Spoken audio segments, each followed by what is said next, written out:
I work front desk at a boutique hotel in Amsterdam, and an American guest demanded we delete our security camera footage of the lobby.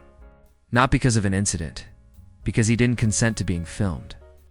I explained it was standard security, clearly posted. He pulled out his phone, showed me some California privacy law, and said, "This applies internationally."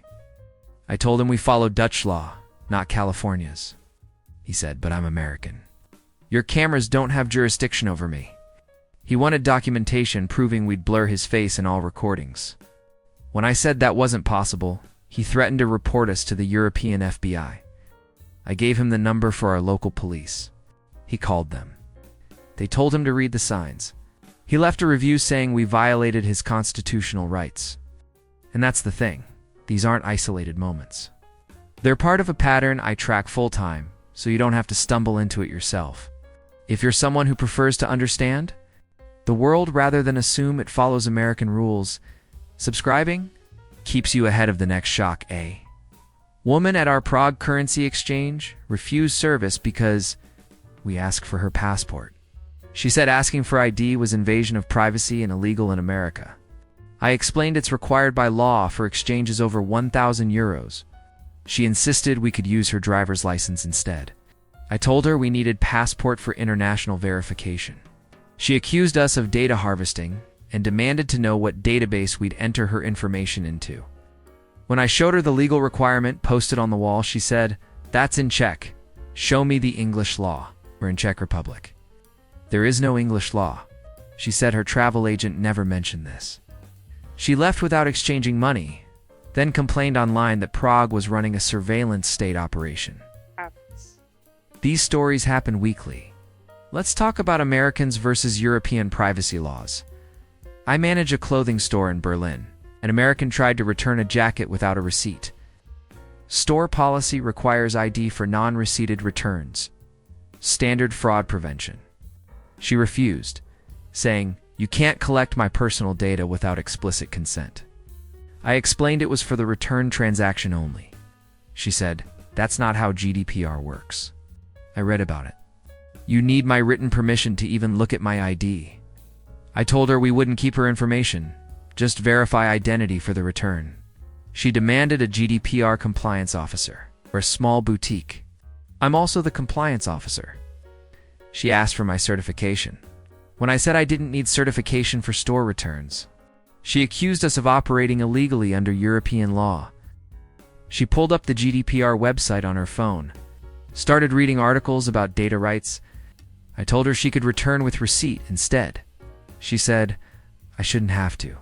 GDPR protects me from this." She filed a complaint with German authorities. They sent a form letter explaining retail verification isn't data harvesting.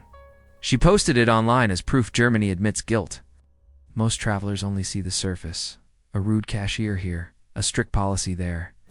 But you're here because you actually want to understand the systems underneath. Subscribers don't just watch these breakdowns. They stay 3 moves ahead of them. I work IT support for a co-working space in Stockholm. An American member demanded we disable Wi-Fi logging because it tracked his digital footprint without consent, our network logs. Connection times for security and bandwidth. Management standard practice everywhere. I explained we don't monitor browsing, just connection metadata. He said, "Metadata is still data. GDPR says I control my data." I told him he agreed to terms when he signed up. He claimed he didn't consent to surveillance, and those terms were probably illegal anyway. He wanted written proof we'd delete all logs of his sessions. When I explained we keep logs for 30 days per security protocols, he said he'd report us for violating European privacy standards. He emailed Swedish data authorities. They responded that network administration isn't a privacy violation. He replied to them saying they didn't understand their own laws. He switched to using mobile hotspot exclusively, then complained the co-working space had inadequate infrastructure. He told other members we were data mining them.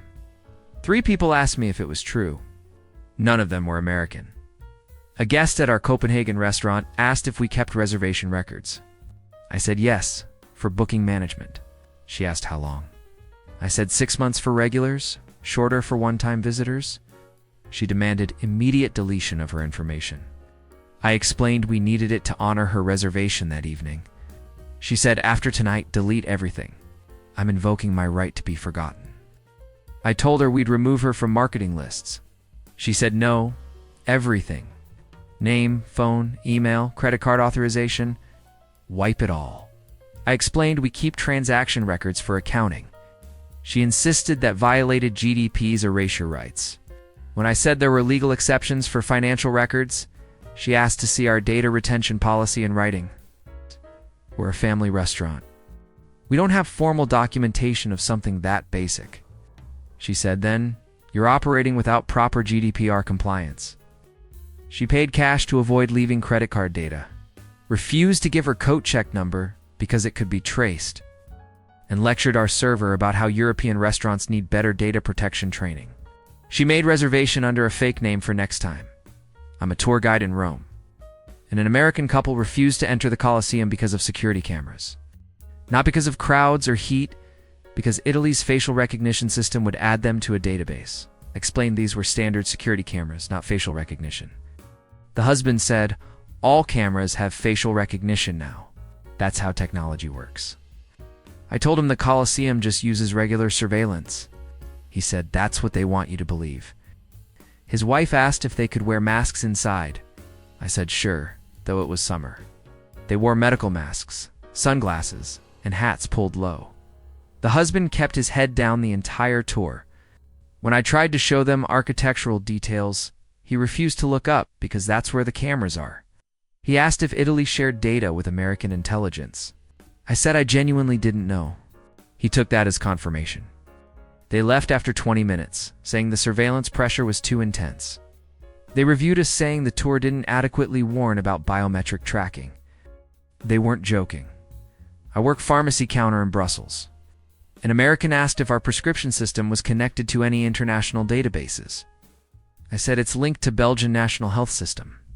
He asked if America could access it. I said no. He didn't believe me. But what if I need my medication in the US? I explained he'd need new prescription from American doctor. He said, so you're not sharing my data, but you're also not sharing my data when I need it. That makes no sense. I tried explaining data privacy versus prescription portability. He interrupted, this is why European healthcare doesn't work. You're so obsessed with privacy, you won't help patients. He demanded a paper prescription with no digital record. I explained our system requires digital entry. He asked to speak with someone not bound by European restrictions. I'm the pharmacist. I'm bound by Belgian law. He said American pharmacies would never treat customers this way. I told him American pharmacies absolutely keep digital records. He said, but they're OUR records in OUR country. He left without medication, saying he'd find a pharmacy that respected patient autonomy. Every pharmacy in Brussels uses the same system. A customer at our Oslo electronics store wanted to buy a phone without registering it. In Norway, SIM cards require ID registration, legal requirement for all carriers. She said that was authoritarian overreach and violated her privacy rights. I explained it's anti-terrorism and fraud prevention. She said, Norway's a safe country. Why do you need surveillance? I told her registration doesn't mean surveillance. She insisted any government database was surveillance by definition. She asked if she could register under a fake name. I said no. She asked if she could use her hotel address. I said we needed permanent address. She said, what if I don't have one? What if I'm traveling? I explained, tourists can use home country address. She said, but then Norway has my American address in their system. I confirmed that's how registration works. She asked what Norway would do with that information. I said, keep it on file in case of legal issues. She said, so you admit it's for tracking. I said it's for contact, not tracking. She bought the phone, but refused the SIM. She planned to use Wi-Fi only. She asked if our Wi-Fi required registration. I said the mall Wi-Fi was open. She asked if it was monitored. I said probably for bandwidth. She left to find a less invasive country. She was going to Sweden. They have stricter registration laws. I work reception at a medical clinic in Vienna. An American patient demanded we delete his appointment records immediately after his visit. Not eventually right then. I explained we're legally required to keep medical records for documentation and potential follow-up. He said, not if I withdraw consent. GDPR says I can have my data deleted anytime. I told him medical records have exemptions for legal and health reasons. He insisted he'd researched this extensively and knew his rights. He wanted confirmation in writing that we'd destroyed his file. I explained that would be illegal, we'd lose our license. He said, so European privacy laws don't actually protect privacy? I tried explaining the difference between marketing data and medical records. He cut me off. This is exactly what Americans mean when we say Europe's laws don't make sense. You claim to protect privacy, but you won't delete my information when I explicitly ask. I told him he could file a complaint with Austrian data protection authorities. He said he would. He did. They sent him a detailed explanation of medical record retention laws. He replied to them, arguing that his American medical records were deleted on request once, so Austria should do the same. They informed him that was likely a HIPAA misunderstanding, not actual deletion. He maintains Austria violated his rights. He still brings it up in emails. These misunderstandings happen because Americans hear European privacy protection and assume it means no data collection ever.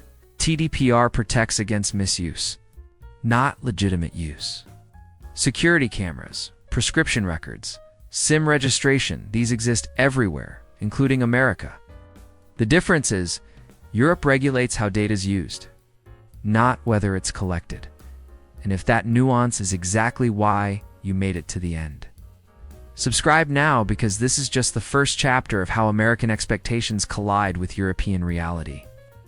I'll help you see the world the way it actually works, not the way someone back home assumed it should. Next time, Americans versus European customer service. One woman reported a Dutch cashier for refusing to engage in friendly conversation. The cashier was being efficient.